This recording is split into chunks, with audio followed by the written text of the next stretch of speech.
Eco کی جو term ہے وہ کلیئرلی ویزیبل آپ کو ایک انفارمیشن پرووائڈ کر رہی ہے کہ ایکو مینس جو نیچرل آبجیکٹس ہوتے ہیں ان کو ایکو بولا جاتا ہے، تو نیچر سے ریلیٹ کر رہے ہیں ان کو ایکو بولا جاتا ہے. تو ایکو فیکٹس پھر کیا ہوئے؟ جو نیچرل آبجیکٹس ہوئے جو کہ انسان یوز کرتے تھے اور اس سے وہ افیکٹڈ بھی ہوتے تھے، مینس پازیٹیو فارم میں بھی اور نیگیٹو میں بھی، کیونکہ اینیملز، کیونکہ اگر ہم یہاں پہ ایکو فیکٹس کے ایگزامپلس لیتے ہیں تو وہ ہمیں بونز وغیرہ ہی ہیں، کیونکہ بونز ایک نیچرل آبجیکٹ ہے. مطلب اینیملز ہیں وہ انسان کو، جو پہلے لوگ تو ان کو افیکٹڈ بھی کرتے تھے نیگیٹو فارم میں، اور پازیٹیو فارم میں یہ تھا کہ انسان ان کی وہ جو بونز تھی وہ یوز کرتا تھا ڈفرینٹ پرپزز کے لیے، جو کہ بعد میں آرٹیفیکٹس کی شکل میں ہمیں ملتے ہیں. لیکن یہاں پہ ایک بات میں آپ کو ایک اور کلیئر کر دوں کہ آرٹیفیکٹس وہ چیزیں ہوتی ہیں جو انسان خود بناتا ہے، ہیومن موڈیفائڈ ہوتی ہیں، لیکن ایکو فیکٹس ہیومن موڈیفائڈ نہیں ہیں، یہ نیچرل آبجیکٹس ہیں. لیکن ہم یہ کہہ سکتے ہیں کہ انسان نے جو نیچرل آبجیکٹس ہیں ان کو موڈیفائڈ کر کے اپنے ڈفرینٹ پرپزز کے لیے یوز کرنا شروع کر دیا. تو جو میں نے بونز کی ایگزامپل دی وہ بیسٹ سوٹیبل ہے ایکو فیکٹس کے لیے. تھرڈ کائنڈ جو ہے ایویڈنس کی وہ فوسلز ہے. فوسلز جو ہیں ریئر ہے بٹ پارٹیکولرلی انفارمیٹیو ہوتے ہیں about the human biological evolution. اور فوسلز جو ہوتے ہیں وہ ملتے ہیں مڈی سرفیس، ٹھیک ہے، لیف کو کچھ بھی پریمیٹیو تھنگس سے ریلیونٹ ہو سکتا ہے، اور یہ انسیکٹس کا ریلیونٹ فوسل ہو سکتا ہے. لیف آن مڈی سرفیس اس سے ریلیونٹ ہو سکتا ہے، یا سٹونز، کسی بھی کوئی سٹون کے اوپر کچھ ملا اور لکھا ہوا یہ وہ، تو وہ سب کچھ اس فارم میں بھی فوسلز مل سکتے ہیں. اس کے علاوہ جو موسٹ کامن فوسلز ملتے ہیں، کامن عام طور پر، لیکن ہم یہ نہیں کہہ سکتے کہ وہ ایک بہت زیادہ ملتے ہیں، لیکن ملتے نہیں ہیں زیادہ فوسلز، لیکن جو کامنلی فوسلز ملتے ہیں وہ لیونگ آرگینزم کے جو اسکیلٹنز ہیں اس فارم میں ملتے ہیں. تو لیونگ آرگینزم کے جو اسکیلٹن ہیں وہ فلی فلیج شکل میں نہیں کبھی بھی ملتے، تو وہ ڈفرینٹ پارٹیشن ہوئی ہوتی، مطلب کہیں سے آپ کو جو آرکیولوجسٹ ہوتے ہیں تو ان کو کہیں اس کے ہینڈ مل جائیں گے، کہیں برین کا پورشن مل جائے گا، تو کہیں اس کا لوئر پورشن مل جائے گا ایز اے اسکیلٹن، تو اس فارم میں ملے گا. مطلب فل فلیج آپ کو ایک باڈی کی شکل میں نہیں ملے گا، جیسے ایک لیونگ آرگینزم سروائیو کرتے اس شکل میں نہیں ملے گا آپ کو کبھی بھی. تو کچھ نہ کچھ اس میں مل جائے گا لیکن فل فلیج فارم میں نہیں ملے گا.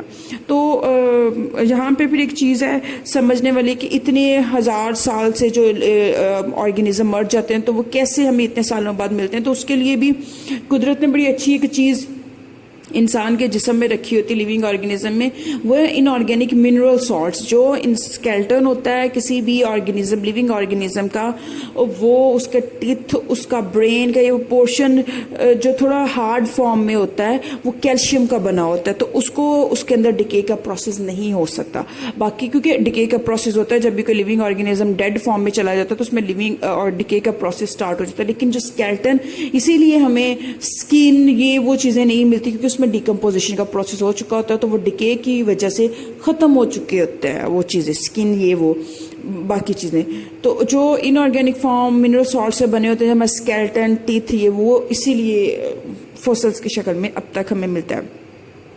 اور اس کے علاوہ جس نے سب سے پہلے فوسلز کے بارے میں ایویڈنسز دیے تھے وہ ایک رابرٹ مارٹن تھا. اس نے یہ ایک اپنی اسٹڈی کی ایگزامینیشن کے بعد یہ چیز بات بتائی تھی کہ جب ہماری ارتھ وجود میں یا ہماری کرہ ارض وجود میں تھا تب 6000 پرائمیٹ اسپیشیز تھی، لیکن وہ ساری کی ساری ایکسٹنکٹ ہو چکی ہیں، مطلب ناپید ختم ہو چکی ہوئی ہیں. لیکن اس میں سے صرف 3% ایسی اسپیشیز ہیں جو اب ہماری ارتھ پر سروائیو کر رہی ہیں. تو ہمیں یہ کس سے پتہ چلا؟ ان کو فوسلز سے، کہ جو فوسلز کے ایویڈنسز ملے کائنڈ آف ایویڈنس کی شکل میں، تو انہوں نے اس سے وہ ایگزامینائی کر کے اپنا ایک پورا ایک کوشچن، اس کوشچن کو سالو کر کے ایک آنسر کی فارم میں پوری دنیا کے سامنے ریپرزینٹ کیا کہ کیسے ہمیں فوسلز ملتے ہیں اور کس طرح وہ ہمیں بتاتے ہیں پریمیٹیو لوگوں کے بارے میں، پریمیٹیو اسپیشیز کے بارے میں. تو وہ یہ اس کے بارے میں جو سب سے پہلے کام کیا تھا وہ ایک رابرٹ مارٹن تھے، آرکیولوجسٹ، اینتھروپولوجسٹ، انہوں نے کیا تھا. فورتھ کائنڈ آف جو ایویڈنس کی ہے وہ ہے فیچرز. جو فیچرز ہیں ان کے بارے میں ہم یہ کہہ سکتے ہیں کہ یہ ایزیلی ریمووڈ نہیں ہو سکتے آرکیولوجیکل سائٹ سے. اور فیچرز کی اگر ہم اگزامپل لیں تو سب سے بیسٹ ایگزامپل جو ہے فیچر کی وہ ایک ہرتھ ہے. ہرتھ کو اس لیے بیسٹ ایگزامپل کہا جاتا ہے کیونکہ میں نے آپ کو پہلے ایک بات بتا دی ہے کہ فیچر بھی کائنڈ آف آرٹیفیکٹ ہے, لیکن جو آرکیولوجسٹ ہیں اس کو ڈسٹنگوشڈ کرتے ہیں فیچرز کو دوسرے آرٹیفیکٹ سے, وہ اس طرح, کیونکہ وہ کہتے ہیں کہ جو باقی کائنڈز آف ایویڈنسز ہیں, مینز جو آرٹیفیکٹس اس کی جو ڈفرینٹ ٹائپس ہیں, ووڈ, بونس, سیمس, ETC, وہ فریجل ہو سکتی ہیں یا وہ ریموو ہو سکتی ہیں, لیکن جو فیچرز کائنڈ آف ایویڈنس ہے وہ ریموو نہیں, ایزیلی ریموویبل نہیں ہے. اس لیے یہاں پہ جو ایگزامپل کوٹ کی ہے وہ ہرتھ کی ہے, اور وہ اس لیے کہ جب ہرتھ کہتے ہیں چولہے کو, جب ہم کسی بیئر لینڈ پر کچھ چولہا جلاتے ہیں, آگ جلاتے ہیں, تو وہ جو ایک زمین کا ٹیکسچر ہوتا ہے نا سوئل کا, لائٹ براؤن شیڈ, مسٹرڈ جو لائٹ شیڈ ہوتا ہے اسے وہ کنورٹ ہو کے براؤن میرون میں چلا جاتا ہے, میرونش شیڈ میں, ریڈ میرونش شیڈ میں چلا جاتا ہے. تو وہ جو کلر چینج ہونا ہے وہ بعد میں دوبارہ چینج نہیں ہوتا, ٹھیک ہے نا. وہ اگر اکثر پرانے لوگوں کو ہم کبھی یوز کرتے ہوئے دیکھا تو ان کو جس جگہ پر انہوں نے اپنے یہ ہرتس یوز کرتے تھے وہ زمین کا کلر ہی چینج ہو جاتا تھا, اس کا جو اسٹرکچر تھا, اس کا جو اپر کا لیئر کا, وہ بالکل چینج ہو جاتا ہے جو ایز کمپیئر جو ہماری نارمل سرفیس ہوتی ہے اس سے, جو سوائل کی سرفیس ہوتی ہے اس کے کمپیئر. تو اسی لیے ہوتا ہے کیونکہ وہاں پہ بیرن لینڈ میں وہ فائر کا یوز کرتے ہیں, ٹھیک ہے. اس کے علاوہ جو جو ہمیں ایش ملتا ہے ان ہرٹس میں سے, وہ بھی ایک فیچر ہے کہ وہ بھی ایزیلی کنورٹ نہیں, ریموویبل نہیں ہے, کہ اس کو یہ نہیں کہ اب ایش جب کنورٹ ہو جاتا تو اس کو دوبارہ ہم اس کے اوریجنل فارم میں لے جاتے ہیں, اسی لیے یہ فیچرز ریموویبل نہیں ہیں. اور جو فیچرز کی جو گڈ ایگزامپلز ہیں اس کے علاوہ وہ پٹس ہیں, لیونگ فلورز ہیں, بلڈنگز ہیں, یہ ساری کی ساری ایسی چیزیں ہیں جو ریموویبل نہیں ہیں, ٹھیک ہے. اس کو فیچرز کے طور پر آپ لوگ لے سکتے ہیں کہ اس سے ہمیں ڈفرینٹ کائنڈز آف انفارمیشن ملتی ہے ان فیچر سے. تو یہ تو ہو گیا کائنڈز آف ایویڈنس کا ڈیٹیل سے, ایک ٹاپک کی کائنڈز آف ایویڈنس کتنی ہیں اور کس فارم میں ملتی ہیں ایٹسیٹرا. اب سیکنڈ پہ ہم بات کر لیتے ہیں اینالائزنگ دا ایویڈنس. میں نے آپ کو اپنے اسٹارٹنگ میں بتایا کہ اینالائزنگ دا ایویڈنس سے پہلے میں آپ کو ایک چیز بتا دوں کہ کسی بھی چیز کو اینالائز کرنے سے پہلے اس کو پریزرو کیا جاتا ہے, کسی بھی ایک چیز کو, ٹھیک ہے نا, کہ تاکہ وہ فردر ڈکے کا پروسیس نہ ہو اور ایزلی ہمیں انفارمیشن جو چاہیے وہ اویلیبل ہو جاتی ہے. تو اینالائزنگ کے پروسیس, اینالائزنگ کو ڈیٹیل سے ڈسکس کرنے کے بجائے میں آپ کو ایک سمپل ایک چیز بتا دیتی ہوں آپ کی انڈرسٹینڈنگ کے لیے کہ اینالائزنگ کہتے کس کو ہیں. جب آرکیولوجسٹ کو ڈفرینٹ سائٹس پر وہ آرکیولوجیکل ریکارڈ کی شکل میں جو مٹیریلز ملتے ہیں, تو وہ جو مٹیریلز ملتے ہیں ان کو جو اسٹڈی کرنے کے پروسیس کو, جو ریڈنگ کا پروسیس سٹارٹ ہوتا ہے اس کو اینالائزنگ کہتے ہیں.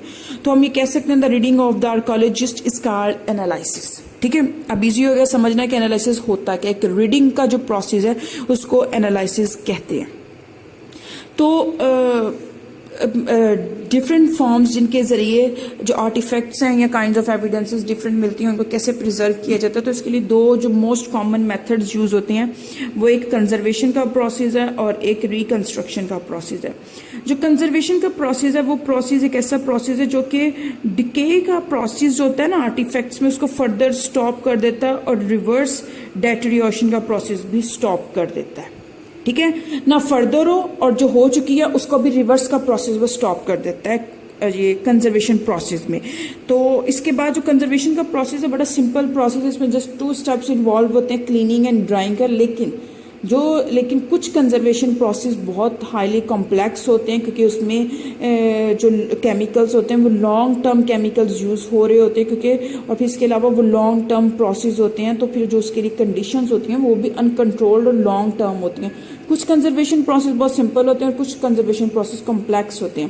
تو لیکن چاہے وہ سمپل ہو چاہے کمپلیکس ہو, دونوں کنزرویشن پروسیس جو ڈکے کا پروسیس ہے اسے اسٹاپ کر دیتے ہیں اور اسٹاپ کرنے کے بعد پریزرو کر لیا جاتا ہے ان ڈفرینٹ کائنڈز آف ایویڈنسز کو جو آرکیولوجسٹ یا اینتھروپولوجسٹ کو ملے ہوتے ہیں.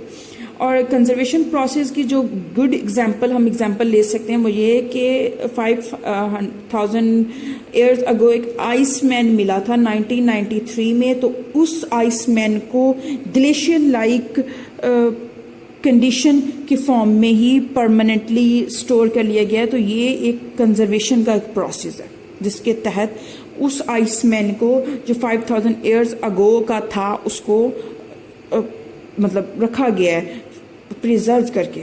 ٹھیک ہے. سیکنڈ جو پروسیس پریزرو کا ہے آرٹیفیکٹس کو یا کائنڈ آف ایویڈنسز کو، وہ ہے ریکنسٹرکشن کا پروسیس.